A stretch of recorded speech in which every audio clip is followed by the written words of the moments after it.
მოგესალმებით, ეთერშია სპეციალური რუბრიკა გაიგეთ მეტი COVID-19-ზე, რომელსაც ტელეკომპანია მეცხრე არხი ჟურნალისტიკის რესურს ცენტრთან ერთად UNICEF-ის გაეროს ბავშვთა ფონდისა და ამერიკის საერთაშორისო განვითარების სააგენტოს მხარდაჭერით ახორციელებს. სტუდიაში სიროშა ანტონიანი მუშაობს. ბოლო 24 საათის განმავლობაში საქართველოში კორონავირუსით ინფიცირების 1327 ახალი დადასტურებული შემთხვევა გამოვლინდა და ქვეყანაში ინფიცირებულთა რაოდენობა 151,063-მდე გაიზარდა. გამოჯამრთელდა კიდევ 3,498 პირი და საერთო ჯამში მათი რიცხვი 161,691 გახდა. ბოლო დღე-ღამეში საქართველოში კორონავირუსით გარდაცვალების 49 ახალი შემთხვევა დაფიქსირდა. პანდემიის გავრცელებიდან დღემდე ვირუსს ჯამში 1839 პირი ემსხვერპლა. ამ ეტაპზე ინფიცირების მიმდინარე აქტიური შემთხვევა 27517-ია, საიდანაც 6912 ადამიანი საავადმყოფოში მკურნალობს. მძიმე პაციენტებიდან ხელოვნური სუნთქვის აპარატზე 465 პირი იმყოფება. მკურნალობის კურსს საცხოვრებელ ბინაზე 17719 პირი გადის. საკარანტინო სივრცეებში მოთავსებულია 9086 ადამიანი, ხოლო თვითიზოლაციაში 48685 პირი იმყოფება. 27 ახალი შემთხვევიდან თბილისში დაფიქსირებულია 571 შემთხვევა, აჭარაში 212, იმერეთში 147, ქვემო ქართლში 168, შიდა ქართლში 48, გურიაში 16, სამეგრელო ზემო სვანეთში 74, კახეთში 41, ცხეთამთიანეთში 41, სამცხე-ჯავახეთში 18, რაჭა-ლეჩხუმსა და ქვემო სვანეთში 1 ახალი შემთხვევა. ამ ეტაპზე მათგან მძიმე პაციენტია 1087 პირი, სამწუხაროდ ბოლო 24 საათში გვაქვს ვირუსით გარდაცვალების 49 ახალი შემთხვევა. კორონავირუსის შემთხვევებმა შედარებით იკლო სამცხე-ჯავახეთში. ბოლო დღე-ღამის განმავლობაში რეგიონში კორონავირუსის 18 ახალი შემთხვევა გამოვლინდა და სულ ინფიცირებულთა რაოდენობა 3357-მდე გაიზარდა. სამხარეო ადმინისტრაციის ინფორმაციით 18-დან 6 შემთხვევა ახალციხეში, 8 სპინძაში, 1 ბორჯომში, 1 ადიგენში და 2 ახალქალაქში დადასტურდა. გამოვლენილია ინფიცირებულთან კონტაქტში მყოფი 106-მდე პირი. გამოსაკვლევია 128 ნიმუში. გასული დღე-ღამის განმავლობაში გამოჯამრთელდა კიდევ 47 პაციენტი და სულ გამოჯამრთელებულთა რაოდენობამ 1427-ს მიაღწია. ოფიციალური მონაცემებით რეგიონის მასშტაბით კორონავირუსის დიაგნოზით 30 ადამიანია გარდაცვლილი. გასული დღე-ღამის განმავლობაში რეგიონში დაფიქსირდა 18 ახალი ინფიცირების შემთხვევა, აქედან 1 ადიგენის მუნიციპალიტეტში, 8 სპინძა, 6 ახალციხე, 2 ახალქალაქის მუნიციპალიტეტი, ხოლო 1 ბორჯომის მუნიციპალიტეტი. გამოვლენილია 106 ინფიცირებულთან პირდაპირ კონტაქტში მყოფი პირი და გადასული არიან თვითიზოლაციაში. პრეზიდენტის მდგომარეობით რეგიონის მასშტაბით თვითიზოლაციაში იმყოფება 1219 პირი. დღევანდელი მონაცემებით კარანტინში არც ერთი პირი არ გვყავს, ხოლო COVID სასტუმროში იმყოფება 91 პაციენტი. ახალციხეში COVID-19 29 წლის მამაკაცი გარდაიცვალა. კორონავირუსისთვის დამახასიათებელი სიმპტომებით იგი ჯერ ახალციხის კლინიკა იმედში შეიყვანეს. შემდეგ კი ჯანმრთელობის მდგომარეობის გაუარესების გამო მცხეთაში გადაიყვანეს. ოჯახის წევრების თქმით, მამაკაცს COVID-19-ის გარდა თრომბული დაავადებასთან ერთად შაქრიანი დიაბეტიც ჰქონდა. მას 10 დღის განმავლობაში მკურნალობდნენ. 10 წლის წინ ჰქონდა პრობლემები. ტრომბი დაარტყა. ფილტრებიდან გაიარა რა. ანუ თვითონ ჰქონდა ისა ტრომბი და ისა ორჯერ მიიღო ინფარქტი. მიიღო და ხო და შაქარიც ჰქონდა. ამ ბოლოსაც კორონა დაემართა, კორონა რა და ეს პლუს რო ეს ავანტო, ის ჰქონდა შაქარი და რაღაცა და ოშენ ვერ გუშველეთ რა. როდის დამძიმდა თავი და რომელ კლინიკაში მიიყვანეთ? თავიდან იმედიელში. აქ და მერე მცხეთაში. 30 ნოემბერს იმყოფებოდა მარტის შემთხვევაზე გამოიყვანეს ახალციხის კლინიკიდან. ახალები დაავადებები ჰქონდა უთლის ქრონიკული უკმარისობა, შაქრიანი დიაბეტი, ვირუსული ჰეპატიტი C. ჩვენ კლინიკაში აგრძელებდა მარტის შემთხვევაზე მკურნალობას. ჰქონდა ორქრილი პნევმონია, მოწეული ამ COVID ვირუსული ინფექციით, საკმაოდ მაღალი დაზიანებით. მიუხედავად მარტის შემთხვევაზე მკურნალობისა, პაციენტის მდგომარეობა დინამიკაში გაუარესდა და სამწუხაროდ უშენ გარდაიცვალა. სამცხე-ჯავახეთში თვითიზოლაციაში მყოფ პირთა რაოდენობა შემცირდა. რეგიონში ამ ეტაპზე თვითიზოლაციაში 1219 ადამიანი იმყოფება. აქედან ახალციხეში 325, ადიგენში 283, ასპინძაში 154, ახალქალაქში 124, ბორჯომში 317, ნინოწმინდაში კი 16 პირი. 14 დეკემბრის მდგომარეობით სამცხე-ჯავახეთის სამედიცინო დაწესებულებებში მხოლოდ 7 COVID პაციენტის მიღებას შეძლებენ. რაც შეეხება COVID სასტუმროს, აქ 14 თავისუფალი ადგილია. სამხარეო ადმინისტრაციის ინფორმაციით, COVID პაციენტებისთვის რეგიონის მასშტაბით საწოლფონდის რაოდენობა 127-მდე გაიზარდა, მათ შორის ახალციხის რეფერალურ ჰოსპიტალში. ინფიცირებული პირებისთვის 17 საწოლია განკუთვნილი, კლინიკა იმედში 60, ადიგენში 30, ბორჯომში 15 და ნინოწმინდაში 15 საწოლი. ახალციხის 2 COVID მიმღებ სასტუმროში სულ 95 ადგილია მობილიზებული. ბორჯომის სამედიცინო ცენტრმა COVID პაციენტების მიღება დაიწყო. ჯეო ჰოსპიტალის ხელმძღვანელის თქმით, კლინიკა COVID პაციენტებს უკვე მეორე დღე აიღებს. ირაკლი დიასამიძის განმარტებით, სამედიცინო დაწესებულება ჰიბრიდული მეთოდით იმუშავებს. კლინიკამ 15 COVID პაციენტი უკვე მიიღო. კორონავირუსის წინააღმდეგ ბრძოლაში ამ დრომდე ჩართული იყო ახალციხის 2, ნინოწმინდის ახალქალაქისა და ადიგენის სამედიცინო დაწესებულებები. ბორჯომის სამედიცინო ცენტრში მოახდინეთ 36 საფუძვლის მობილიზება COVID კლინიკისათვის. მათ შორის არის 30 თერაპიული საფუძვი, ხოლო 6 ინტენსიური სარეანიმაციო საფუძვი. ასევე გვაქვს 6 საფუძვი აპარატი, 6 აპინზე და 30 როგორც მოგახსენეთ თერაპიული საფუძვი. ამ ეტაპში 15 პაციენტი უკვე მიღებული აქვს და ამჟამად პაციენტი. ახალციხის კლინიკებში თავისუფალი ადგილები არ გვაქვს, ამის გამო ხშირად გვიწევს პაციენტების უკან გაბრუნება. განმარტავს ახალციხის რეფერალური ჰოსპიტალის კლინიკური მენეჯერი. ბესიკ ბურჯალიანი შექმნილ ვითარებას მძიმეს უწოდებს და მოსახლეობას რეგულაციების დაცვას ვთხოვს.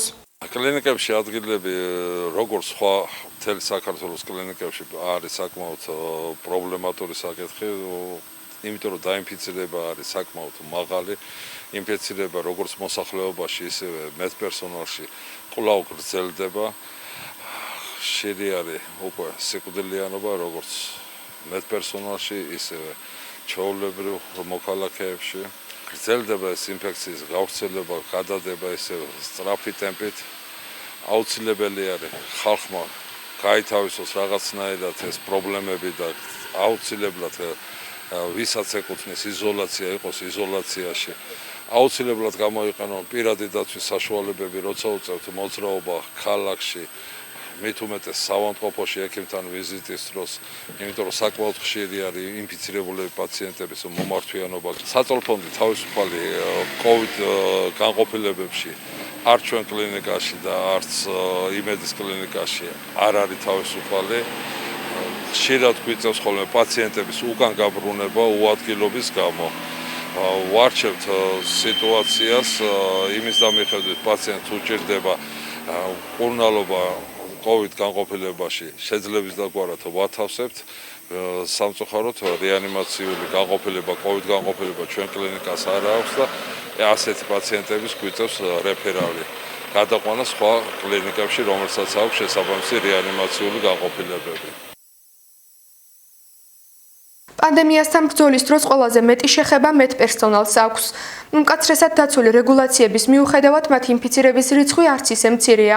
კორონავირუსით დაავადებული ექიმი მარი მიქოიანი ამბობს, რომ მედიკოსებით COVID-19 დაავადების შემთხვევების ზრდა გასაკვირი არ არის, რადგან სწორედ მათ აქვთ COVID პაციენტებთან ყველაზე ახლო ურთიერთობა. ინფიცირებული ექიმი მოსახლეობას ურჩევს, რომ ყველა რეგულაცია დაიცვან და ყოველდღიური კონტაქტი ჰქონდეთ ოჯახის ექიმთან. ამ წუთას მე თვითონაც ვარ ინფიცირებული უკვე მე-7 დღე არის და ვიმყოფები თბილისში COVID მიმღებ სასტუმროში. ჩემი ჯანმრთელობის მდგომარეობა ამ ეტაპისთვის არის დამაკმაყოფილებელი და ასევე ყველა COVID ინფიცირებულს მინდა აქედანვე მივმართო, რომ აუცილებლად დაკარგავენ მხნეობას, ყველაფერი ძალიან კარგად იქნება. უნდა მიყვნენ მარტივ რეკომენდაციას. ექიმისგან ძალიან საინტერესო იქნება, როცა გაიგებ, რომ ხარ COVID ინფიცირებული. პირველი ყველას რატომაც უჩნდება, რომ აი წავალ ახლა და კლინიკაში უნდა დავწვე ექიმთან აუცილებლად, იმიტომ რომ ვიყო ექიმის მეთვალყურეობის ქვეშ და ვაიდა არ გამირთულდეს ხომ სახლში. სწორედ ამიტომაც არის, რომ მუდმივად საწოლფონდის პრობლემა გვაქვს ქვეყანაში.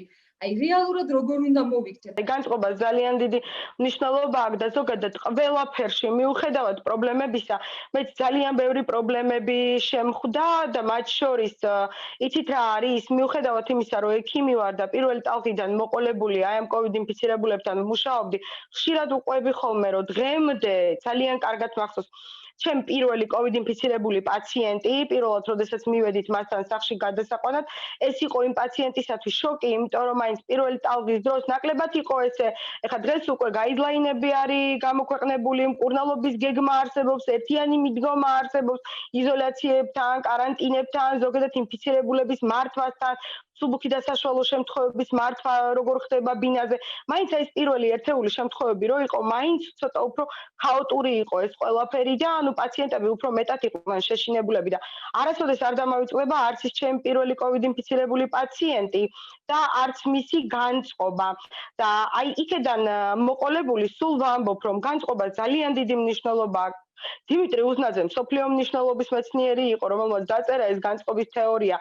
რა განწყობითაც ზოგადად შეხვდები ამ პრობლემებს, სწორედ ისე მიდის ყველაფერი. მეც სხვათა შორის რო გავიგე 4 რიცხვში გეგმიურად გვიტარდება ჩვენ PCR კვლევები 72 საათში ერთხელ ყოველთვის ვიტესტებით და აი დაახლოებით 4 რიცხვში რომ გავიკეთე PCR კვლევა და 5-ში დამიდასტურდა, მიუხედავად იმისა, რომ მე ამისათვის მზად ვიყავი, იმიტომ რომ ჩვენი პროფესია ითვალისწინებს ამას, ხო, COVID ინფიცირებულ პაციენტებთან ვმუშაობ და ბუნებრივია, იქ ინფიცირების ალბათობა არის ძალიან მაღალი.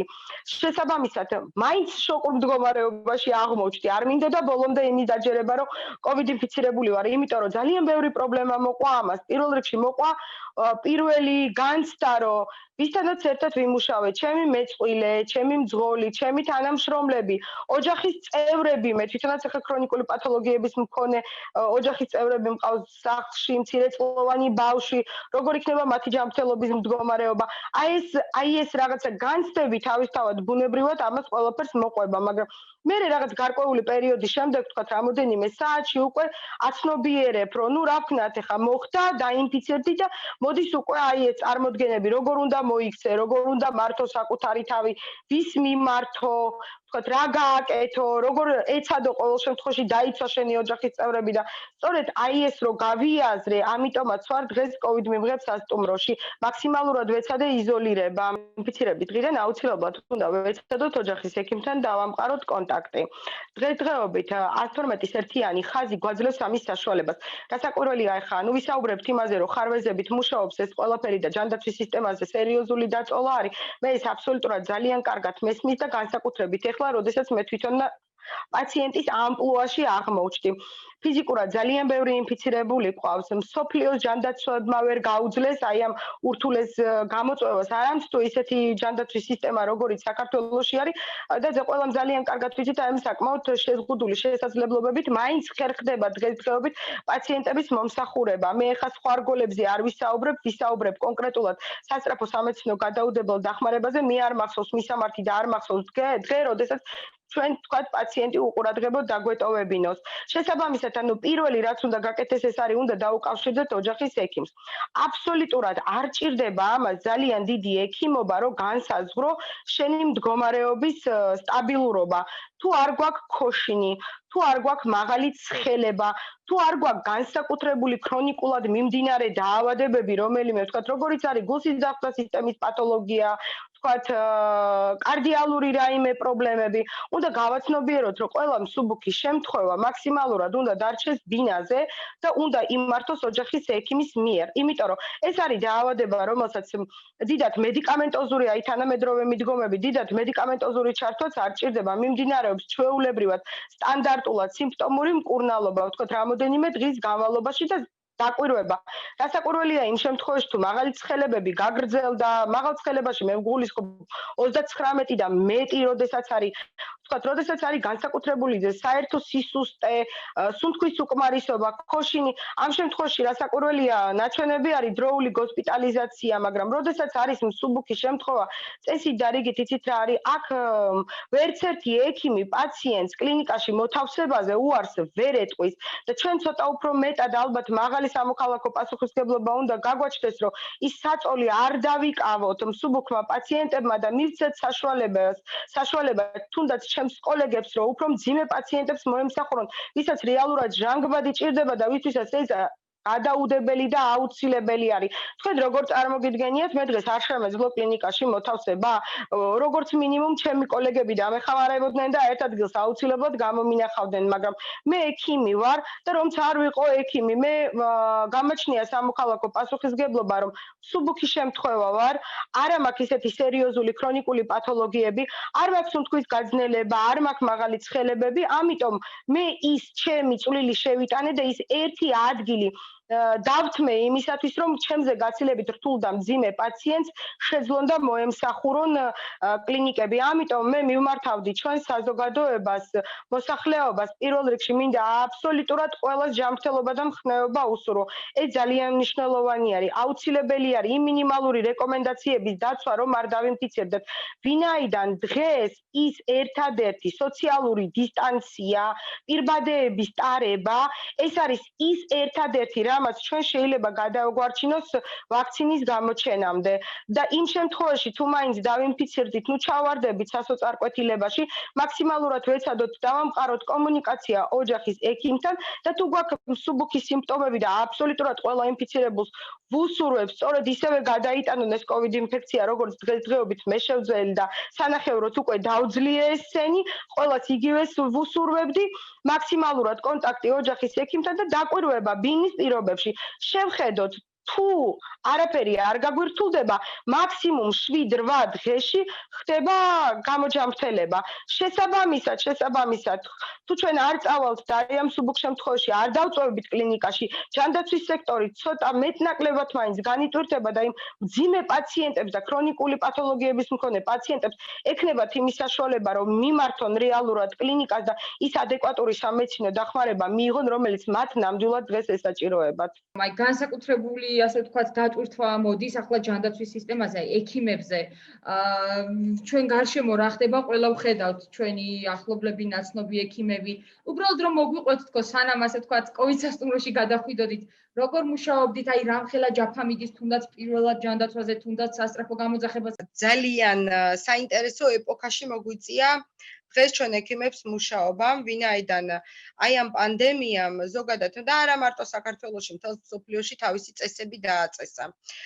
აბსოლუტურად შეიცვალა ყველაფერი, შეიცვალა დამოკიდებულებები, შეიცვალა სამუშაო სტილი, შეიცვალა ჩვენი მიდგომები ზოგადად. ნუ მათ შორის მოდი დავიწყოთ იქედან, რომ ელემენტალურად მისალმების კულტურაც კი შეგვეცვალა, ხო?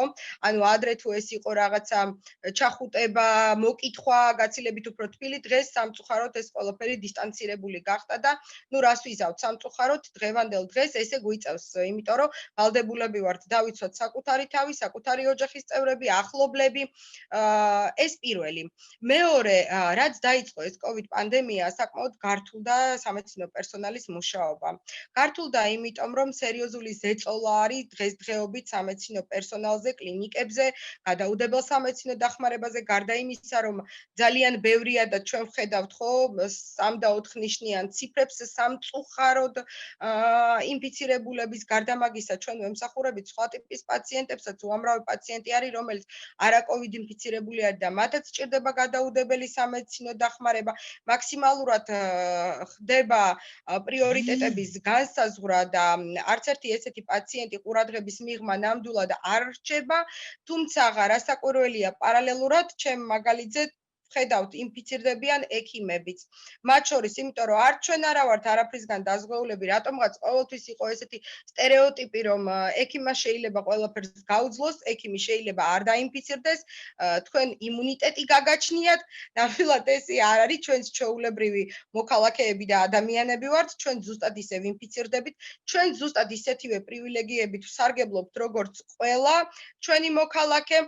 შესაბამისად, რასაკვირველია, ძალიან რთული არის სასტრაფოზე ძალიან გართულდა მუშაობა, იმიტომ რომ საკმაოდ მაღალი არის გამოძახებების ციფრები. საქართველო არ არის გაფუფუნებული და ჩვენ ეს ექიმების ფუფუნება დღესდღეობით ასე არა გვაქვს და ამიტომ მაქსიმალურად მათ შორის ჩვენი ადმინისტრაციაც მოწოდებული არის იმაზე, რომ თითოეული ჩვენთაგანი ვიყოთ მაქსიმალურად დაცულები.